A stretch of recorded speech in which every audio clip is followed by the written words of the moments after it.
I never thought that there would be a contest more sought after than the lottery, but here we are. Atlantic City has just announced that they will be offering people a chance to blow up Donald Trump's old casino, and we're gonna spill all the tea for you right here on IO. But first, make sure you tap that like button to show some love to the channel, and with that out of the way, let's just dive right into today's story of Demolition. The former Trump Plaza Hotel and Casino in Atlantic City is reportedly up for demolition on January 29th. It was originally built in 1984 but closed its doors in 2014. In early August 2014, Donald Trump filed a lawsuit requesting his name be removed from the facility because it had fallen into disrepair, in violation in fact of the licensing agreement for his name. Trump Plaza closed permanently on September 16th, 2014. Now the idea for selling off a chance to blow up this old hotel in support of the Boys and Girls Club is the brainchild of Mayor Marty Small. The Atlantic City mayor told People magazine that with the casino being closed for 6 years now, he decided to turn it into a fundraiser for the Boys and Girls Club of Atlantic City, with the hope of raising more than $1 million. The chance to implode Trump's Plaza for charity was listed on liveauctioneers.com, and in the description they have written, "This is a once-in-a-lifetime opportunity to bid on the right to push the button to implode Trump Plaza, Atlantic City, New Jersey.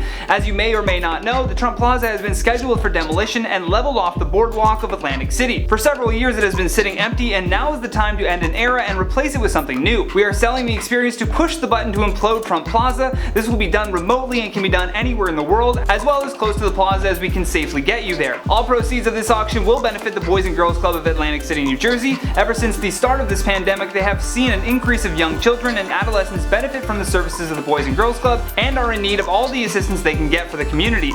This will be a live broadcasted sale, so we hope to see you on sale day and start the year with a bang." Blowing up an old casino certainly would be starting off the year with a bang. Now, although the original scheduled demolition was for the 29th of January, according to People magazine, it could be more like sometime in February. Mayor Marty Small also told the press, "Donald Trump openly made a mockery of Atlantic City on a national level. He took advantage of a lot of mom and pop businesses, and he said openly on the campaign that he made a lot of money in Atlantic City and then he got out. He left a lot of people hanging." Previously, Trump had owned 3 casinos in Atlantic City before running into a series of infamous business issues that included a mountain of debt and bankruptcy. As per information given online, this auction will be taking bids until January 19th, and then live bidding will begin after that. This portion is set to be broadcasted live according to Bodner's Auction, who is hosting the event. Now, of course, this is still a fundraiser, so it's important to note that smaller donations to the Boys and Girls Club of Atlantic City are still encouraged and appreciated. Mayor Small also spoke about how he is extremely optimistic when it comes to surpassing their goal of $1 million for the charity. He went on to say, "We want to reach out to our celebrity contacts, our higher political contacts, to get as many people involved, to kind of put an exclamation point on his presidency,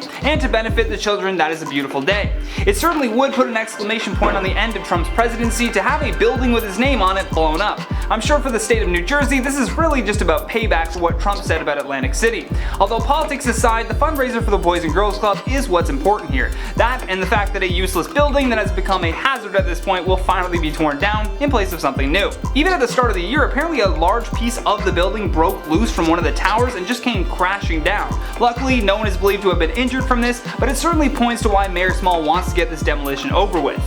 But with that though, let's check out some of your comments from the video titled "Family Banned from United Airlines After This." Yoga Camarina Bueno says, "They are actually lucky that they don't have to fly with United Airlines anymore. It's one of the worst airlines ever." That's basically what I've been hearing.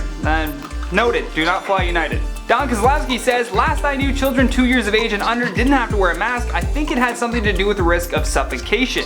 I think it's 2 and up, so I don't know what to tell you. I mean, I think that the parents there may have been just playing a little bit too much to people's sympathy, whereas they could have spent more time just teaching their kid how to wear the mask, why it's important to wear the mask, you know, being a parent and not letting a 2-year-old decide how your day was gonna go. Alexander says, "LOL, if I was that kid, my mom would have just given me one look and that mask would have been on with no problems." You see? That's what I'm talking about. My mom, just one cold stare, mask goes on, mouth stays silent.